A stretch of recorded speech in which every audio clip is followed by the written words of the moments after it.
원피스는 해적이 등장하는 소년 만화인데 대부분의 소년 만화가 낭만적인 클리셰를 담고 있잖아요.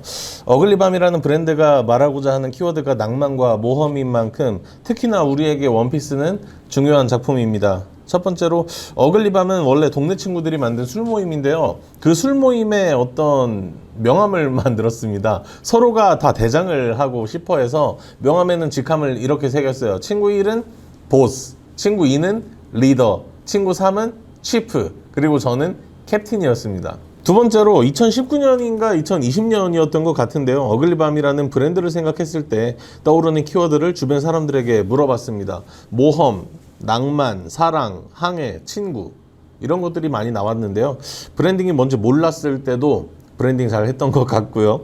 세 번째로 저는 힙합 뮤지션이고 어글리밤은 힙합 레이블입니다. 그거 힙합인데? 그거 힙합 아닌데? 약간 이런 기준들은 힙합 어떤 문화적인 맥락에서 찾을 수 있는데요. 자수성가가 중요하고 샤라웃이나 게토 같은 문화들을 가진 힙합 문화에서 마초적인 것, 의리, 우정, 낭만 같은 요소들은 자연스럽게 따라오게 되었습니다. 위에 세 가지 이유로 어글리밤에 갇히는 원피스가 가진 해적 정신, 적어도 원피스에서는 해적이 악역으로만 등장하지는 않으니까요. 아무튼 그 원피스의 해적 정신과 닮아 있는데 특히 콕 집어서 말한다면 루피 해적단이나 흰수염 골드로저, 샹크스 같은 사람들이겠죠. 그 중에서도 몇 가지 대사가 기억이 남습니다. 이 대사로 브랜딩하는 과정을 한번 보여드리려고 합니다. 조로가 미호크에게 패배하고 나서 등짝의 상처는 검사의 수치다 라고 말하면서 팔을 벌리는 모습이 있습니다. 이때 이후 조로는 루피와 약속을 하는데 아마 그 이후로 단 한 번도 패배하지 않는 것 같아요. 저는 이 모습이 굉장히 정직하고 오히려 자신의 강함을 나타내면서 믿을 만한 사람이 말할 수 있는 대사라고 생각을 합니다. 그러니까 어글리밤은 창피한 행동은 안 한다는 거죠. 일을 맡으면 여기서 어떻게 돈을 남길까 고민하는 게 아니라 어떻게 작업을 잘할까라고 생각하는 팀인 것입니다. 주어진 일을 잘 맡아서 프로페셔널하게 잘하겠다는 이미지와 어울릴 수 있는 대사인 것 같다라고 생각을 해요. 물론 돈 남기는 거 중요하지만.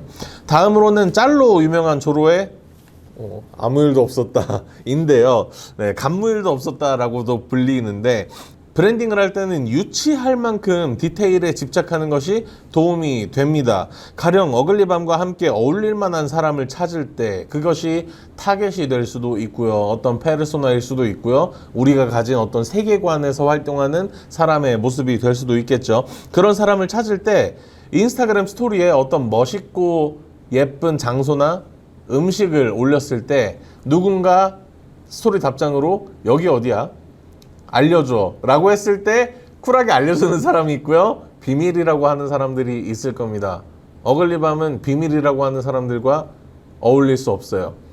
그 유명한 짤 중에 딸기 케이크 짤이 있을 거예요. 어떤 맘카페 같은 거였던 것 같은데 이제 어떤 분이 딸기 케이크 우리 아이가 좋아하는 거라고 자랑을 했었죠. 근데 이제 댓글에 계속 달리는 거예요. 딸기 케이크 정보 좀요. 딸기 케이크 어디 건가요? 근데 그 대댓글에 그 게시글 쓰신 분은, 글쓴이는 이렇게 댓글을 합니다.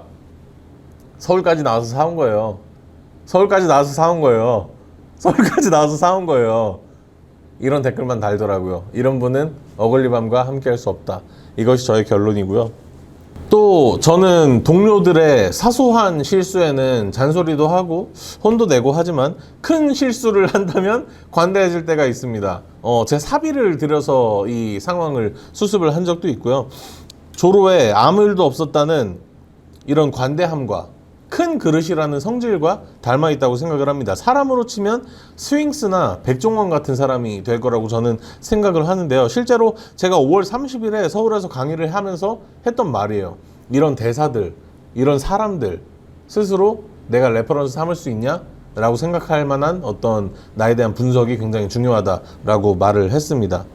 그리고 조로 같은 주인공급 해적 등장인물이 아니라 부하 해적이 한 말도 있어요. 이름도 나오지 않는 부하 해적이 한 말이 있어요. 그래서 누군가에게는 그냥 지나가는 대사였을 것 같은데 저에게는 엄청나게 큰 울림으로 다가온 게 하나 있습니다. 그건 바로 하고 싶은 걸 하지 못하면 해적을 하는 이유가 없잖아 라는 대사인데요.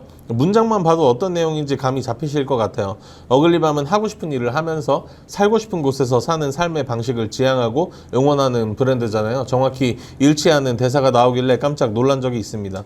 원피스만 그런 건 아니에요. 이제는 제 여자친구도 같이 TV를 보면서 이 대사 약간 좀 어글리밤 같은데? 라는 말을 하기도 합니다. 예를 들어 영화를 본다면 로맨스 코미디를 볼 때보다 누아르 영화를 볼 때 그런 말들이 더 많이 나오겠죠. 오늘의 결론입니다. 여러분들이 브랜드를 운영하거나 퍼스널 브랜딩을 강화하고 싶다면 여러분이 접하는 모든 콘텐츠에서 여러분의 색과 맞는 것 그리고 맞지 않는 것을 구분하는 습관을 들이면 좋다고 저는 생각을 합니다. 그리고 그렇게 모인 데이터는 여러분의 강한 레퍼런스가 되어서 많은 곳에서 활용될 것입니다. 감사합니다.